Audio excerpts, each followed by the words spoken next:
This video is sponsored by Squat Space. Squat Space, for those times when you have to squat, and you have to squat badly. Hey, did you flush the toilet yesterday, man? Yeah.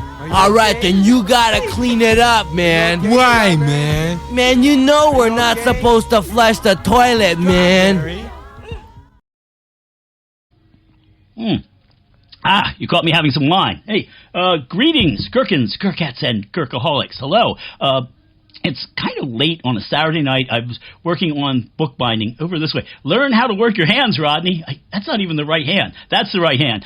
Doing some bookbinding on a semi-rare book, some book repair. I might make a video on that in the future. But I was up late working on that, and I just realized I hadn't talked to you folks in a while. And sometimes I should make this a regular feature. I just like to go on and tell stories from early in my life, from stuff that I saw when I was younger that was really, really strange. So tonight, I'm going to tell you about the time that our local PBS affiliate aired the 5 Doctor Who's and the Ruddles during a pledge drive, and how this burnt up. It exploded. It burst into flames. Not many people survived. So let me just give you the setting for this, all right? This took place on, I think, November 23rd, 1983. It was the 20th anniversary of Doctor Who, of the first airing Doctor Who. And I was home for, I believe, Thanksgiving break. So I remember I was in college, but I was home. So I'm at home, and being the studious sort of intellectual I am, I was going through the TV guide looking for what to watch, and I saw, oh my God, WHYY, our local affiliate, is going to show the 5 Doctor Who's and the Ruddles. Really, really super excited about the 5 Doctor Who's, though. So, by the way, if you've heard WHYY, you might know it from Radio Times with Terry Gross, very famous. Radio Times with Marty Moscowane, and What's Its Face with Terry Gross. How did I just blank on Fresh Air with Terry Gross? All of a sudden, Terry Gross is going to kick down the door and beat my ass. All right, like what she did to Gene Simmons. Okay, serious time now. What happens? Oh, let me also mention something here. I'm a huge fan of public television. I know public television right now is under attack. Some people say it's under attack by fiscal conservatives. Other people say it is under attack by illiterate assholes. I tend to think it's the illiterate assholes.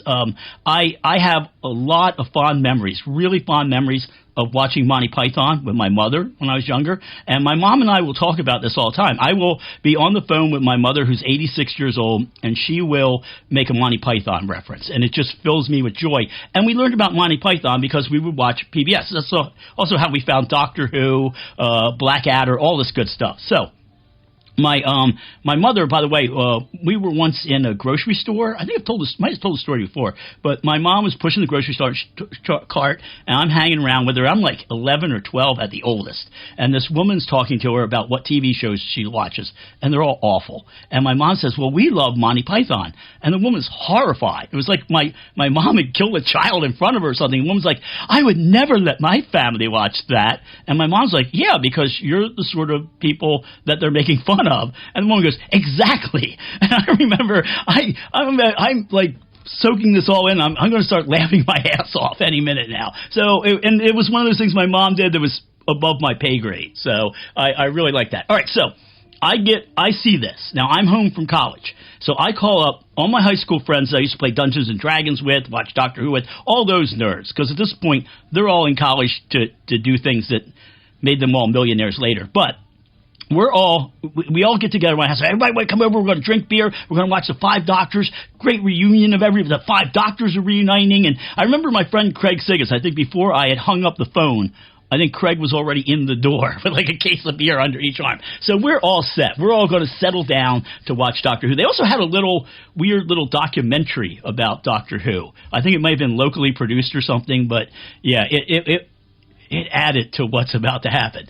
Okay, so we thought we were going to settle in for an evening of the 5 Doctors and the Ruddles, just good friends having beer. What we witnessed was the greatest debacle in the history of WHYY. This actually tops the time that Patrick Stoner lost his shit at the end of the 2nd season of Downton Abbey. If you don't know about that, and I think it's been erased everywhere, Patrick Stoner, beloved guy, nice guy, used to review the movies on HYY, but he would always say stuff, every film was too violent for him. Bambi, they killed the mother. So he's a nice, sensitive guy, a good guy to work at PBS.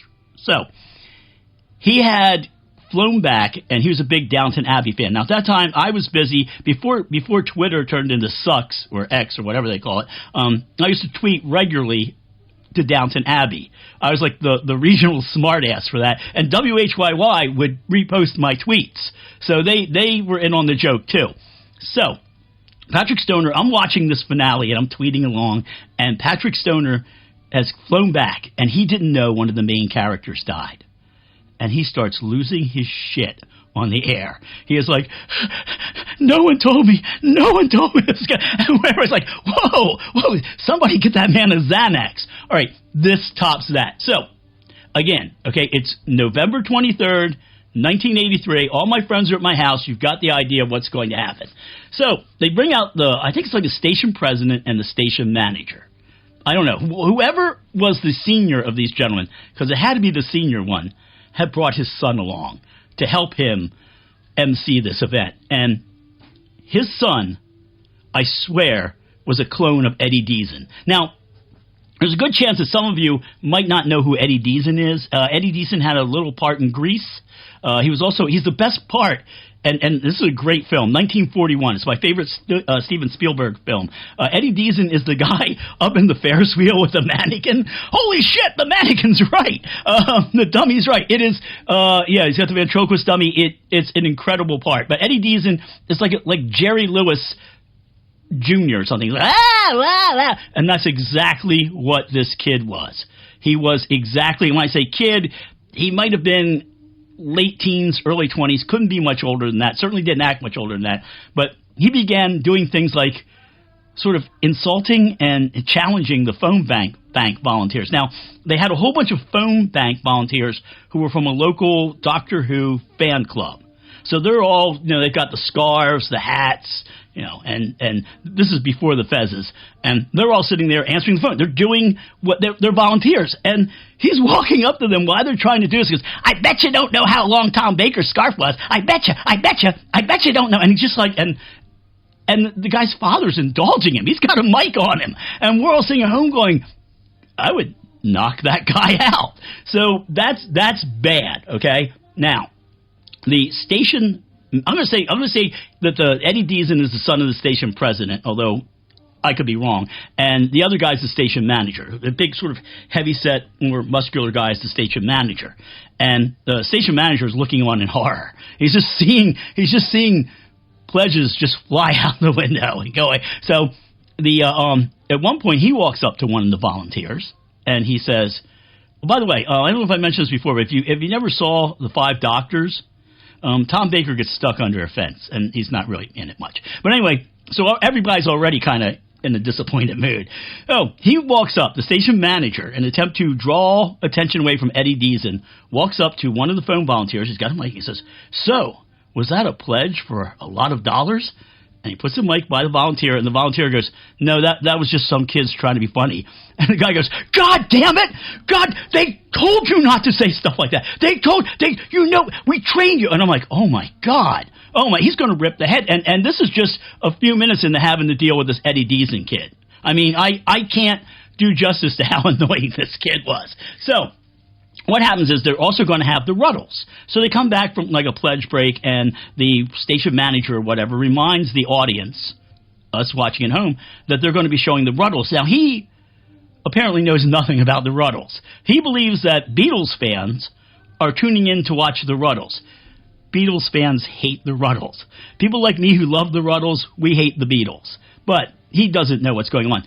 This is the best part. The Eddie Deason or Eddie Deason Jr., whatever you want to call him, starts going, don't even bother to call in. You can never top the Doctor Who fans.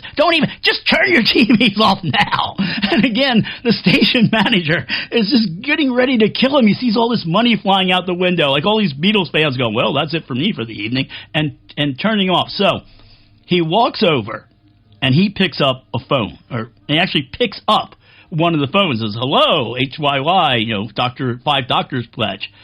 And he repeats what the person said on the other end. And what the person said was, why don't you get back to the show? He goes, so he picks up and goes, why don't we get back to the show? Why don't you go suck your son? I think what he had in his head was, why don't you go suck your thumb? But there was some Freudian slip where he hated this guy's son so much. And we were all watching a 20 years old, pushing back beer going, did I just see that? So, yeah, I know it's got to be buried in the WHYY archives somewhere.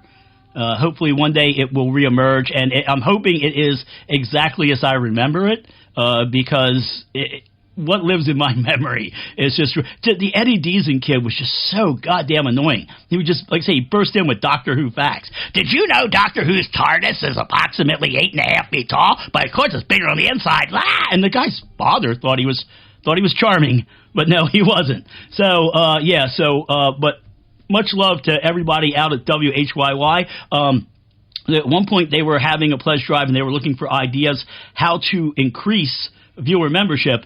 And I sent them this following suggested change to their logo.